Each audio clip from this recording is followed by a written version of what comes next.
What's up guys, and welcome to part 14 of the Ultimate Guide to Dark Souls 3. Today we're going to be taking on Champion Gunder in the Untended Graves. Yeah, so just getting straight into it as we always do. So warping right back to Untended Graves. To get here you have to open the chest behind Osiris and then go through the illusory wall. Yeah. But you've seen that in the last part, obviously. Obviously. So the Striving Stone, and now we're going to go up here, take on some Corvians, and there's a Corvian Storyteller. I'm pretty sure these ones can also drop the Corvian Scythe. Yeah, these guys will drop the Corvian Scythe, which is, by the way, probably the best scythe in the game because it's just a straight up better version of the Great Scythe. If they have the knife, they can also drop the Corvian Great Knife, and these guys will also drop Striving Stones as well, potentially. Yeah. They shouldn't be an issue though. You can just ignore the Storyteller because he's only going to poison you, and that's like not really a problem at this stage in the game. Now, the Storyteller can drop the Storyteller's Staff, You know. as well as Hollow Gems. And that was the Ashen Estus ring, pretty much the same as your Estus ring, just it's for your blue pots instead. Yeah. So Soul Packet. And we're going to come up to, you've seen these guys as well in Cathedral of the Deep, funnily enough. These are like mini dancers. Can't remember the Cathedral Grave Wardens. They can drop the Warden Twin Blades, the Warden Set, large Titanite Shards or Titanite Chunks. These guys are surprisingly like tanky and hard, especially for this point in the game. Yeah, like, it takes 8 hits. most things should be dying in like half that. Yeah. Like for like a general humanoid sized thing, so just kind of strange. Yeah. They do take quite a lot of damage. The weapon they drop is actually amazing. See if you put Carthus Rouge on it.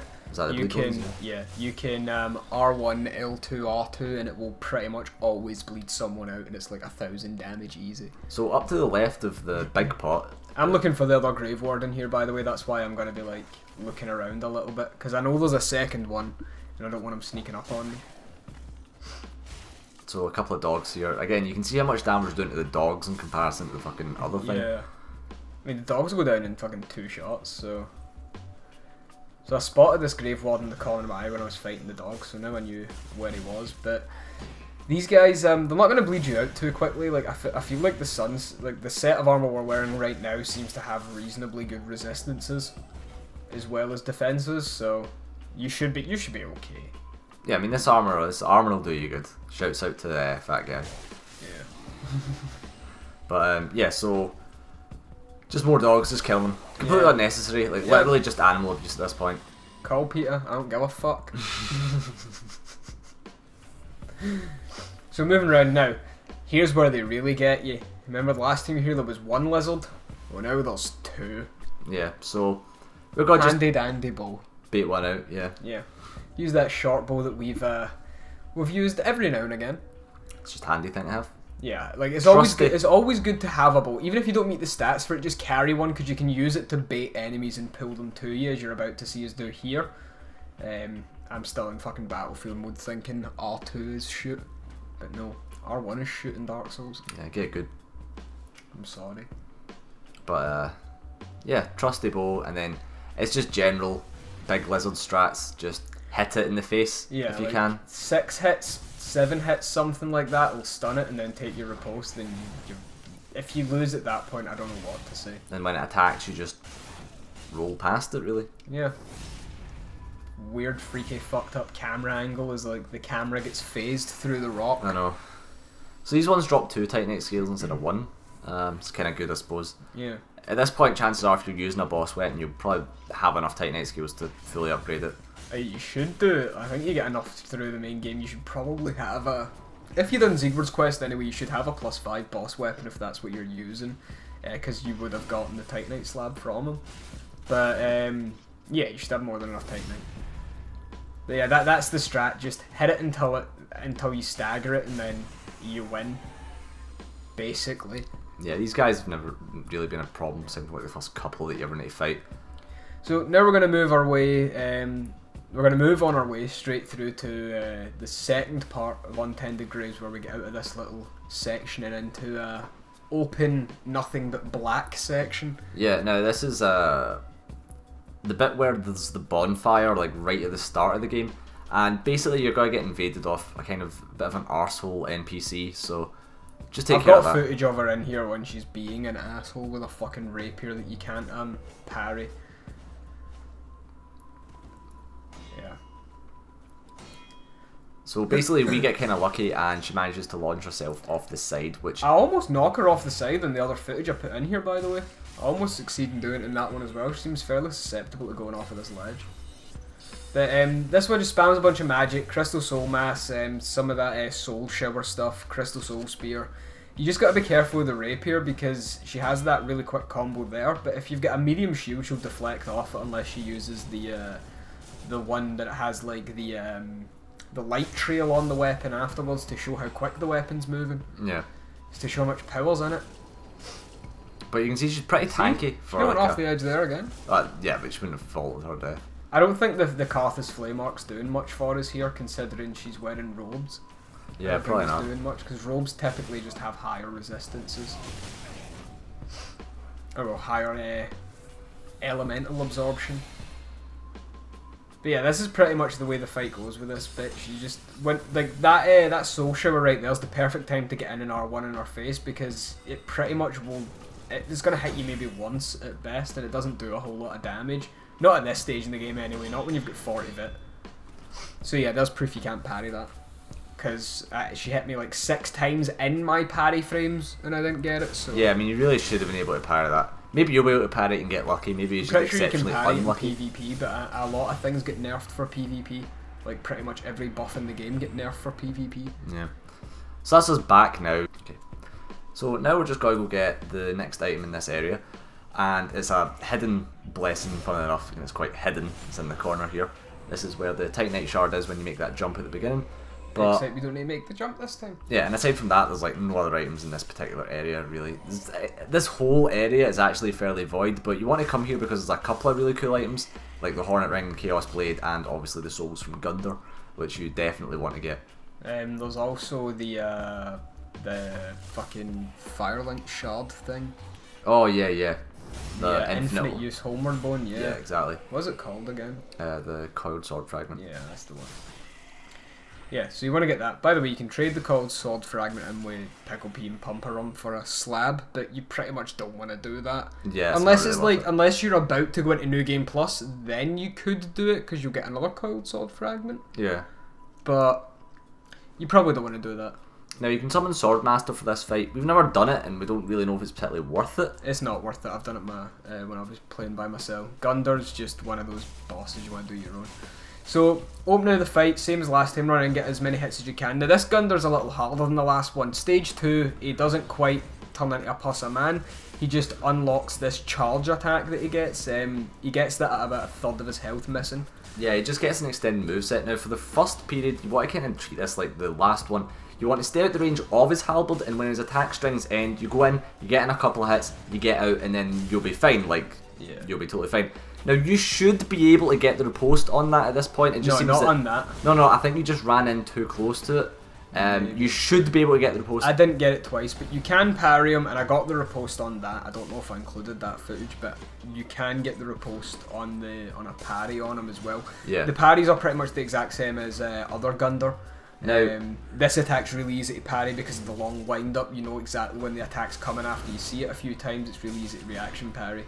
So when it comes to this Gundar, honestly, there's not even like a set strategy. Maybe some people in the comments will give you some particular things that work for them, but for us, really just, sorry to say, but getting good is the way to beat him because he's super aggressive. He just always puts on the pressure, so you can't like stay out and just wait for his attack strings to end.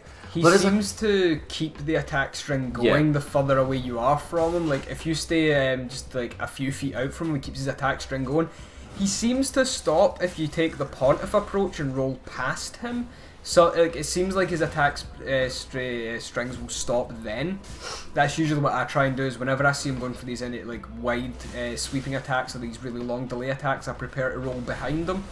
Now, that seems to stop his combo. When you get behind him though, he does have other attacks like the back swing and the back kick that he will automatically go to. Yeah, that fucking spin kick. Yeah, so you need to stay very aware that he's going to do that. It's much easier to deal with when you know that if you're behind him, he will do it. And this attack there is like... It's particularly difficult to dodge. I get it on luck most times. I just, like, I got my shield up at the end of that roll just in time, so that's just something else to do. If you ever try to do roll that, make sure you've got a 100 block shield so that you can block the hit in case you do, like, get caught at the end of your roll. Now, I think something to really suggest is don't get greedy when dealing with this boss. Kind of like the Nameless King, you want to go in, get your few hits, and then get out. Yeah. Be prepared for what he's got to do next. Which is likely that kick. Yeah, and breaking is... he can break your guard quite easily because a lot of his attacks do a lot of stamina damage as well. So, again, you kind of just want to get good, really, because there's not like a particular weakness that he has. He has a couple of attacks that have a bit of an opening, which will probably... it would probably do it. Like this, the jump attack. It's a really good one for getting your heals in, is when it goes to do the jump attack. Yeah. You don't want to roll it too early, you want to roll it at the last second basically, and you can roll behind them and get a heal off, and it's practically free once you get the timing down each and every time. This attack can be as well, there's one where he slams it and he'll like flick the staff back up. That one has a really long recovery, so you might be able to get a heal in that one. Now, another thing as well is some of the attacks do charge a little bit away from you. So if you roll past him, that's the jump, by the way, for the easy heal which you just seen there. Now, if you roll past him with like some of his charge attacks, he will like charge like past you a little bit, and as long as you're not behind him, he'll turn to face you, and at that point, you've got a bit of an opening to heal as well. But obviously, if you're trying to attack him and you're behind him, he'll just do the kick if you're not like smart enough. So yeah. Using the shield we've got now, this is just a basic Dragon Crest shield that hasn't been upgraded in any way. We're able to take 2 hits from Gundar, and then he hits us with like the third one. It doesn't seem to hit you for more than like 3 hits in a row.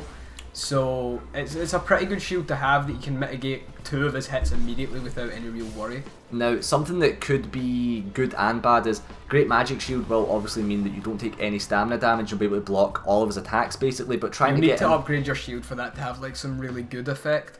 However,